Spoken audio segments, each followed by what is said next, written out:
I am Maria. I'm an alcoholic. I love having two. It's great. Very greedy. I want to thank Patty for asking my friend Lauren, who called me at noon and asked me to fill in.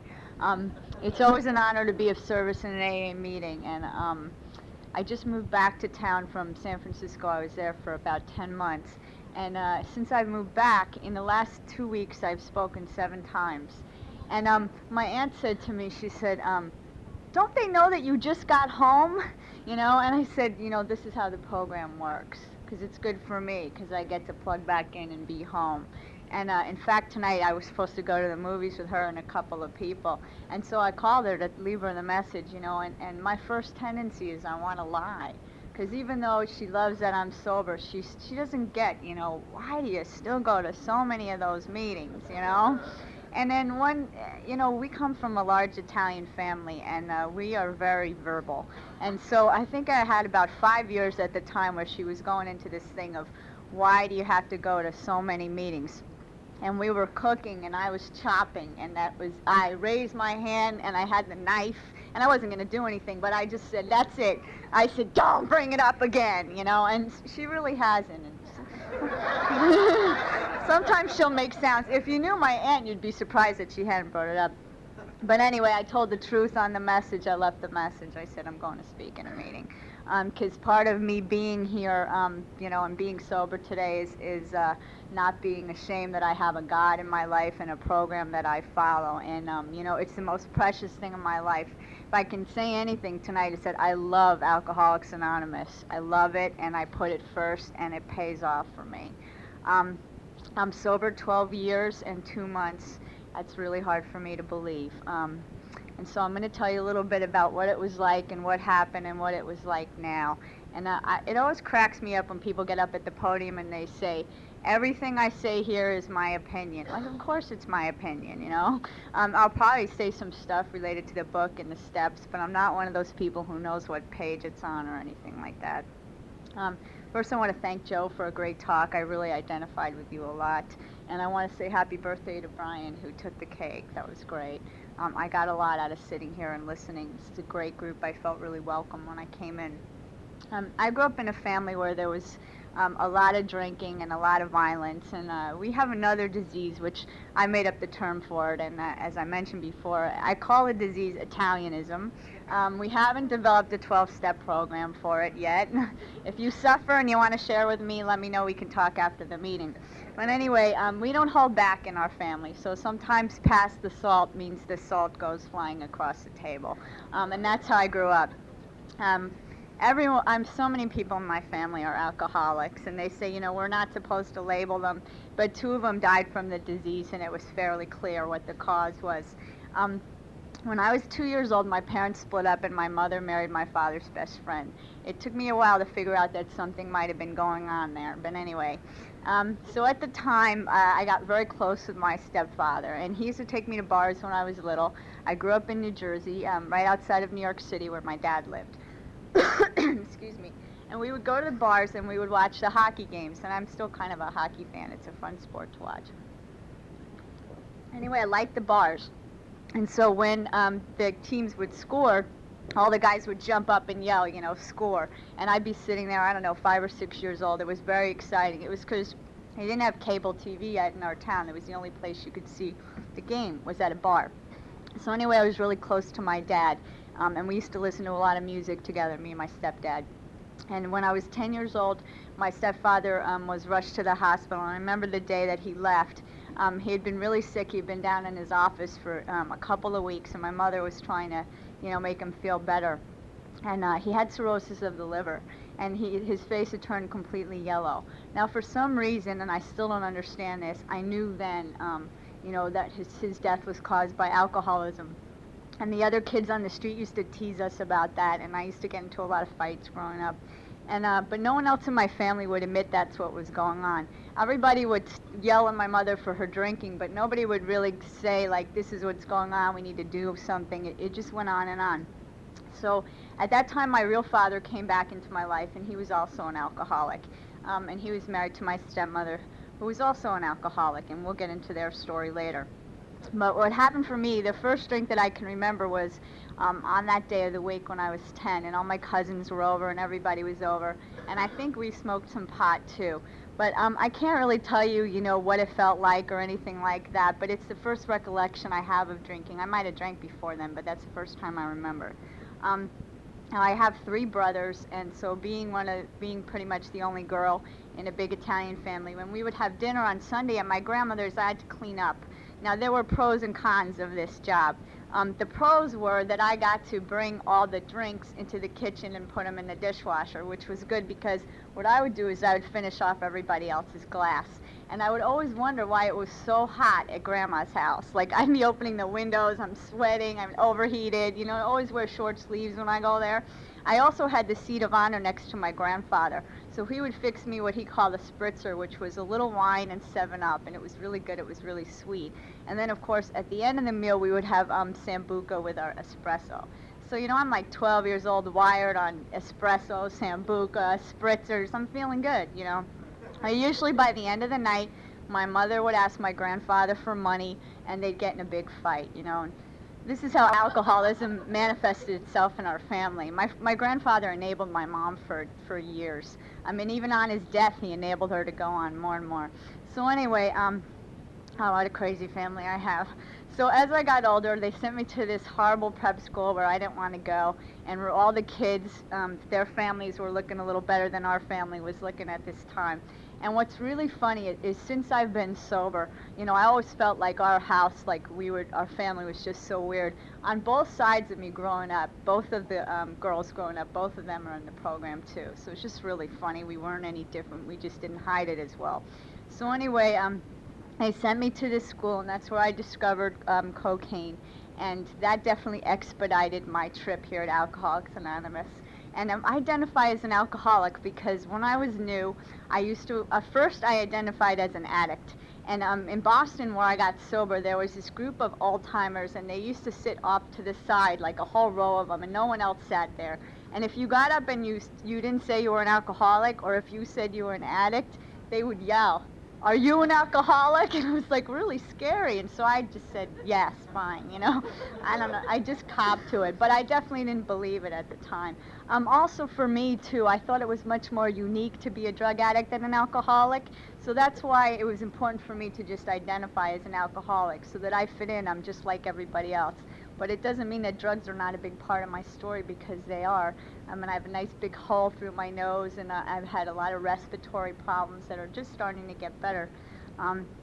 So anyway, so we did drugs in high school, and I used to mouth off to the teachers all the time and get sent out into the hall, and I was just obnoxious. And anyway, got involved with this boyfriend who was a couple years older, and he was my enabler. And I really believe that if he was still in my life, I probably wouldn't have gotten sober. I ended up following him to college, and we went to the only school where the drinking age was still 18, the only state, which was Vermont. And basically the way my drinking went for me is I felt like I earned my right to party. So I would study really hard, and I would drink really hard. I also had this big chip on my shoulder that I would make sure to tell you that I come from this crazy family, and my stepfather died, and my mother's mean, and this happened and that happened, and like over and over and over again, you know, and it's like get really old. So that victim thing went on for a long time. And by the time I graduated from college, that's when AA started to shake up our family a little bit. And excuse me, my father came to my college graduation, and he left for part of the day. And I asked my stepmother, you know, where's Daddy? And she said, he's at an AA meeting, but I'm not supposed to tell you that. And I was like, oh, okay. So my father was sober, I don't know, a couple of months when I graduated from school. And at the time, the week before graduation, I had been in a blackout for like 6 or 7 days, and I had dyed my hair pink, and it was like all shaved off on the sides, and I was looking really bad. So the first thing my father said when he got there was, you know, here's some money, you need to go do something about that hair. And he gave me that look, which I was to see over and over again, of disappointment. Never said anything, just the look, and that was enough. From my mother, she could hit me over the head, it wouldn't matter. But if my father gave me the look, that was it. I mean, I was guilty. No matter if I even did anything or not, I felt guilty. So anyway, those last couple of months of my drinking in college were really bad. I like to cook. I mentioned that earlier in my story. And I lived with, at one point, there was, I guess we had about 5 roommates. So what we would do on Thursday nights is we would drink, and it would only be the girls would go. None of the guys were allowed to come. It was ladies' night. And you weren't supposed to say anything about what happened that night or anything. There were certain parameters. So we were having some wine, getting ready to go out, and I was making this chicken I like to make. And it's called chicken cordon bleu. It has ham and cheese in the middle, and you roll it up and cook it in the pan and secure it so that it doesn't come apart. Well, we didn't have any toothpicks to secure the chicken, but I remember I had some straight pins in my little sewing kit thing. So I put the pins in, and I figured, you know, we'll take care of it when we're done. But I like to drink when I cook, and usually I like to drink a bottle of wine before I go out. So I forgot. So, and this is a true story. I wish I still had the x-ray. So we're having dinner, and all of a sudden I remember that the straight pins are in the chicken. I'm like, oh, you guys, you know, we better take these pins out of the chicken. But I already had one piece, and a couple people had already eaten like half of it. So we decided just to go out, to go downtown and get drunk. And we ran into our friend Noreen, and she was a chem major. And she said, you need to go to the hospital. And I was like, no way, we're having a good time. She's like, no, you need to go to the hospital. So we went to the hospital, and the doctors are like cracking up because it's this college town in Vermont. They're like, we've seen scissors, we've seen this and that, but we've never seen straight pins. So they x-ray us all, and everybody's fine except for me. And I have like one pin here and one pin there. And they show me the x-ray, and they're like, you know, we're going to have to operate. And so I call my father, and like, and I don't think they did it till the next morning because I was loaded. And I called my father, and I told him what happened. You know, he's like sober now a little while, so he knows like I'm in big trouble. And so they dose me up with Valium, and they stick this tube down me, and they can't reach the pins. And I hear them. They definitely did not give me enough. And they're going, we can't reach the pins. And I'm like, oh man, it really hurt. So they couldn't reach the pins, and they're like, okay, well, here's what you're going to do. You're going to drink prune juice every day for a week. And if the pins don't leave, we're going to cut you open and take them out. And so I'm like, oh no. And I had to go every day for another x-ray, and they would crack up when they saw me coming. It was so humiliating. So, and plus you're drinking prune juice, you're not feeling good. I don't think I drank for that whole week. But I remember going running, and I could feel those pins. It was really bad. So on day 5, the pins passed, you know. And luckily they didn't have to cut me open, you know. And I didn't have the cash for that x-ray, but it would be funny now. You know, I tell the funny stories, but there were also the humiliating stories, you know, like you puking on yourself. And, you know, in Boston, they say that the women who, like, puke and drink again and puke and drink again, they call that pig drinking. And I wasn't really pleased to hear that when I got there, you know. So I went to graduate school in Boston. And, you know, went to school to be a shrink, to figure out my crazy family, and that's not what I do today. I do something else, thank God. But anyway, no offense to any shrinks. But I got sober in Boston, Massachusetts, and I had a friend who 12-stepped me relentlessly for a year, dragged me to those meetings, you know, and I'd go around the meeting, and I'd say, I'm just here to see my friend Patty. That's her name, I talked to her tonight. And I said, I'm not here for the meeting. And everybody would be like, okay, keep coming back, you know. And she would trick me. You know, I don't have time to see you, but we can have coffee after my meeting. And she did it for a year, and she drove me nuts, and I hated her. And then she invited me to Tennessee. By this time, I'd gotten involved in Al-Anon, where I went on to complain about my family, and you got no recovery. I'm drunk in the Al-Anon meeting, and I'm a victim, you know. But I'm in therapy, and I'm asking the guy every week, do you think I'm an alcoholic? Do you think I'm an alcoholic? I also started to get acupuncture, and somehow it took away the craving for the Coke. So I was able to quit that. So then I thought, you know what, I'm fine. I quit the Coke, I'm okay. So what happened is Patty tricked me again. She invited me to Tennessee to this young people's conference. And she said, you're going to be the big speaker for the Al-Anon meeting. We really need you to come and talk to the young people. I'm like, all right. There were like 30 people from AA going. And of course, it was like I spoke to like a room of 5 people. It was like one of those little panel meetings at a convention, you know, at like a time where no one would go during dinner or something. But she knew that would work. And so anyway, the way that I knew that I belonged here is we were walking to the amusement park at the Grand Ole Opry Hotel, and I looked at Patty and I said, I think I'm an alcoholic.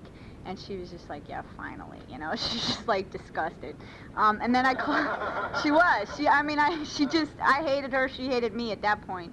And I called up my dad and I said, you know, Dad, I think I'm an alcoholic. And he said, if you think you are one, you probably are one. And that was it.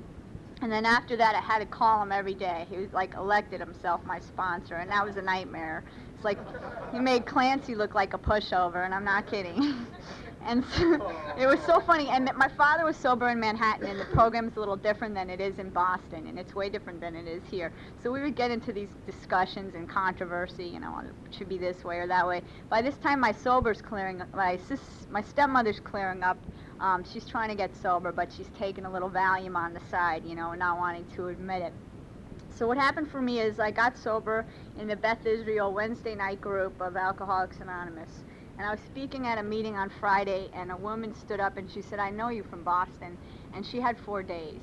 And it blew me away because she got sober when I got sober, you know, and I felt so grateful that she was back and that I hadn't had to relapse. And I know I'm just lucky because I had the craving for 2 years. The first year I had the craving really, really bad. And they kept saying things to me that were confusing, like, if you can't remember your last drink, you haven't had it. And I'm a blackout drinker, so there's a lot I don't remember. So that was confusing to me, or things like that. And but I kept coming back. There's this chick band that I really like, and they have this one song, and they talk about the darkness has a call that's insatiable, and the lightness has a call that's hard to hear. And for me, what happened to me when I got sober is the voice that wanted to live started to get a little louder than the voice that wanted to die. And now it's like night and day, because I'm not self-destructive anymore like I was when I got here. But anyway, what happened to me is I got a foundation, I got a home group, and in Boston when you're new, they walk around your group and they introduce you to everyone. And they tell all the guys, stay away from her, she's new. And they do that to protect the guys from you because you're crazy when you're new, you know, and I'm really glad they did that. I was nuts. I mean, I still had the pink hair thing going on, I was crazy. And I had like some outfit that I wore all the time, and I'd sit in the back and I'd wear sunglasses. Now, it's never sunny in Boston, okay, and it's night. I don't understand. So the ladies would take me up to the front row and sit me in the middle of them and, you know, give me some coffee. And with our home group, they had all our phone numbers. So if you didn't show up for Wednesday Beth Israel group, somebody would call you at home. And I didn't know what was going to happen, but I was afraid, so I just went. I was afraid of these ladies. I went to a lot of meetings when I was new, and I did what they told me. And I had a really bad physical detox, and I didn't sleep well, and I was sweating, and I thought I was dying, and I was sick all the time. And my system was shot, and my father supported me for, I don't know, 7 or 8 months because I couldn't go to work. When I had about 8 or 9 months, somebody got me a job, and I got dressed up in this business suit and heels and a briefcase and showed up, and my job was going to be Xeroxing.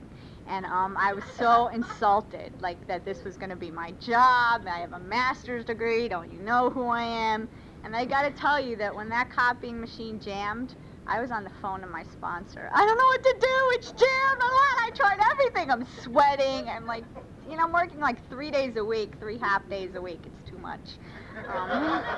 So then this big job came open there, and I applied for it, and they're like, no, we're going to give it to so-and-so who's been here for 5 years, who has the credentials.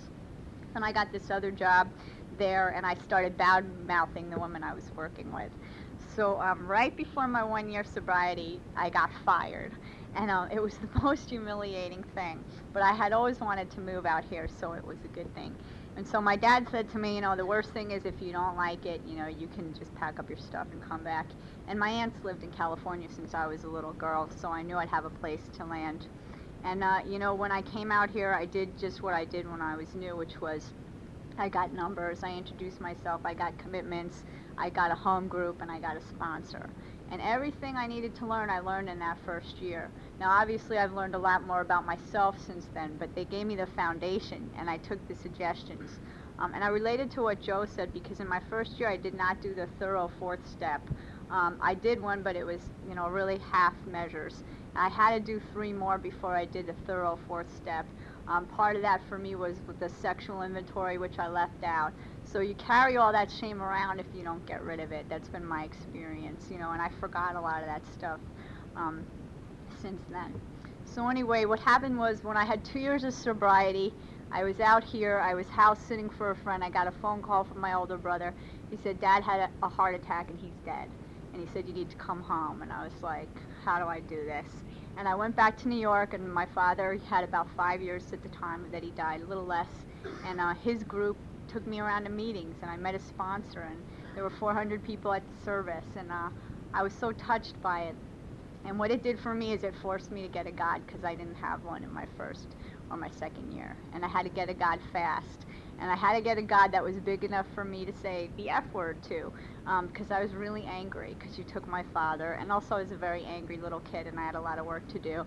And I didn't know how I was going to get through it. And somebody told me that, you know, losing people or death and grief will be the most spiritual experience you can ever go through. And I was really insulted by that, and they were right. Because it was just me and God, and nobody could really help me. So I went to a lot of meetings, and I got active, and I did a lot of service, and I started to get better. And I started to pray a lot more, and I started to pray every day. And I started to communicate throughout the day and casually with God, and just kind of say, can you help me out here? I'm having a hard time.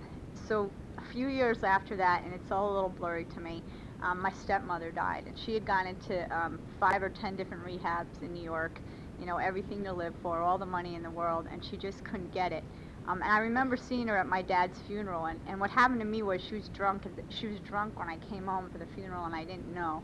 And then I found out she was drunk because I was in the apartment alone, and I was standing in front of the liquor cabinet, and I noticed there was all this alcohol. And I was just standing there, and I didn't know if I was going to drink or anything, but I was looking at it. And so the phone rang, and it was my dad's sponsor, and I answered the phone, and I said, you know, I'm standing here in front of the liquor cabinet wondering why there's all this liquor in the house. And he said, you know, why don't you come meet me? And we ended up going to a meeting. You know, and I just think that God has taken care of me the whole way through in ways that I probably even haven't picked up on yet. So I want to speed it up a little bit here. I want to tell you about some of the tools that I use in recovery. You know, the most important one is sponsorship, because I have a warped perception of reality. And I've had a bunch of different sponsors, and as I've grown, I've needed different types of sponsorship. That's the best way I can put it. The sponsor I have now has 29 years. She seems to really understand what I'm saying, and we seem to have some of the same defects, except that she's overcome them and I haven't yet. So it's good, and I need somebody who's ahead of me. You know, and she said to me the other day, she said, you know, this is the human condition. She said, our alcoholism is never going to go away. But she explained that the gift is that through all my defects and all the things I get to look at, I'm going to get closer to God. And she's real careful about not letting me use the program to beat myself up. And I could go on and on about her. But anyway, so some of the tools I use is I have a sponsor. I talked to you a little bit about how much I pray, step 11, but I also meditate, which is really important to me, and which I discovered in my second year. It's taken a bunch of different forms for me. I've taken some classes. I haven't liked it. I hated the instructor. I laughed during the class. It wasn't good. It was just like school. I didn't like chanting or have a mantra. That doesn't work for me. If that works for you, great. What I do is I just get up, I have an egg timer, I set it for 14 minutes, I sit in the chair, I breathe in and out.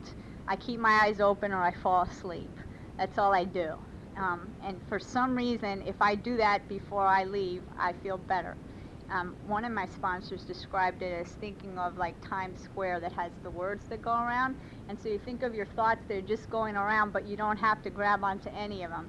Because sometimes I'll be sitting there and meditating, and my head will say, you know, you have to do this today, and there's a problem with the car, and when is that going to get done? And you got to call this person back.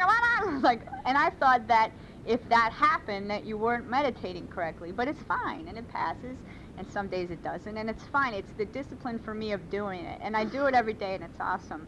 I do the 10-step, too. And right now, I have major 10-step stuff going on. What I do for a written 10-step at the end of the day is I make a list. One side is what I did well, and one side is what I could improve on. It's very simple. Except sometimes you'll see continuously the same thing coming up, like impatience. Like that came up today. I'm at my Sunday morning meeting, and this woman is filing her nails during the speaker. and she's doing it loud. And I see the woman in front of me turn around and look at her, woman on the side, look at her, and I want to be the one to tell her that we don't do this during meetings, because she needs to know that we don't do this during meetings. And so what I got told on Saturday by my sponsor, a new trick that I get to try, is when I'm feeling that overwhelming need to say something, I get to take a deep breath and swallow. That's it. So that's it, that's it. Say nothing. Say nothing, nothing. I have changed jobs 3 times in the last 3 years because I do not know how to take a deep breath and swallow. Okay? I don't know how to do that. It's like you're speaking another language to me. I'm also supposed to learn how to talk more slowly and just take my time and get up and take a break at work, and I don't know how to do any of this stuff. And I got to tell you that it's been causing me great pain. And I grew up in a house of verbal combat. My mother's a writer, man. She is a tough enemy in verbal combat. I mean, she'd be yelling at us when we were kids, and we'd have to go look stuff up. Like, what? We're going to exacerbate the situation? What does that mean? Look it up, you know? You know, and I carried all this stuff of my childhood with me, and these tools don't work anymore. They don't work anymore, you know, and I get outside help for all that stuff, because I had years of, you know, crazy stuff happen, and it takes a little extra work to get rid of it, but self-knowledge avails me nothing. So I learned a lot about what happened to me when I was a kid, but I use the tools in the program to get rid of all that stuff, so it's kind of interesting. They go together. So that's my step 10. I know I'm going backwards. The 8th and 9th step are really important to me. This year, as I said, I lived in San Francisco for 10 months. I have a brother who lives up there. And when we were growing up, we were really mean to this brother. He was the nerd. He didn't fit in. We teased him. The other kids teased him. We weren't nice to him. He's the most gentle person you ever want to meet, and he's a big guy. He could have clocked us, and I don't know why he put up with it. But anyway, so how was I going to make amends to this brother? You know, my son said, you send him a card every week and call him on the phone and see how he's doing. So I'd start calling him on the phone, and he wouldn't call me back. And I'd say to my sponsor, you know, I'm calling him, he's not calling me back. She said, so keep calling him. I did this for years. I think I did it from like five years of sobriety till 9 years of sobriety. And finally this year, when I went up to live up there in San Francisco, I saw my brother every week. And we had this great relationship. We spent a lot of time together, and we're in the same business, and he taught me a lot. And before I left, I went to have dinner at his house, and we're in the kitchen, and my brother's really quiet, really shy, and we're standing there. I'm getting ready to go, and he says, hey, sis, and I'm like, what? And he's standing there. He says, I just want to tell you I love you. And I'm like, I looked at him, you know, and like, I had to get to the car because I didn't want to cry in front of him, you know. I was like really embarrassed. And you know, I realized, like, I don't know why I ended up in San Francisco this year or what I was supposed to learn, but if that's what I was supposed to get, I was really grateful. And the way my sobriety has worked is I've had to take actions suggested by other people without understanding what they meant or what was going to happen. And that's very confusing for me because I tend to be a little analytical. But I value my sobriety, so I'm willing to listen to other people who have more sobriety who say, do these things, they'll work. Now, my mother, as I said, you know, is one of us, and I get to see the ghost of Christmas future every time I see her, which isn't that often because she lives back east. She's dying of emphysema coupled with alcoholism, and she's ravaged by this disease. It emanates from her pores. It's taken me 12 years to have compassion for her. And when I had to make amends to her, it was the hardest one. It was the hardest one because my mother did some awful things to me growing up. So what was my part? Well, I was, you know, I had the big mouth even then growing up. So here would be my mother trying to take care of the 3 of us on her own, you know, because she was widowed when I was 10. One brother was 7, the other was 3. And the other one was from a different marriage. Too confusing, too long. But anyway, so I used to belittle my mother. I'd say, you know, you're an alcoholic, you're not taking care of us, you're not doing that. I always gave her lip. And I basically disrespected her in front of everybody else. And that's what I was able to make amends for. Now, I wish I could tell you that after that we marched down into the sunset and had a very happy relationship. But a couple years ago, she sent me a letter analyzing the big book and why I wasn't working the program the right way. I wanted to get on the plane and kill her. I wanted to go, the minute I got the letter, I wanted to, you know, but like I didn't. I said nothing. You know, I didn't react to it. I tore it up. You know, sponsors suggested maybe not reading any more of those letters if I got them. And I've seen her twice since then, and the last time really went well. I was so surprised. Because what's happened for me is I can see it, it's the disease. She has a disease. She's going to die of the disease. She's a brilliant author. She's been drinking since before I was born. She's isolated herself from everyone, and she will just die of the disease. So if I don't have compassion for that, then I'm really in trouble here. And so I finally get it, but it's taken a long time. Let me see what other steps. Oh, 6 and 7. Okay, so I hate when people say they're working on their character defects, because I feel like that's God's job. So he reveals the character defects to me, usually in startling detail. This year, my best friend, right after I got demoted from my job at a startup this year, dumped by the guy I was dating at work. That was a big mistake. My best friend here in LA called me up and said, I need to take a step back in our friendship. And I just went crazy. I went crazy. Of course, I yelled into the phone and hung up.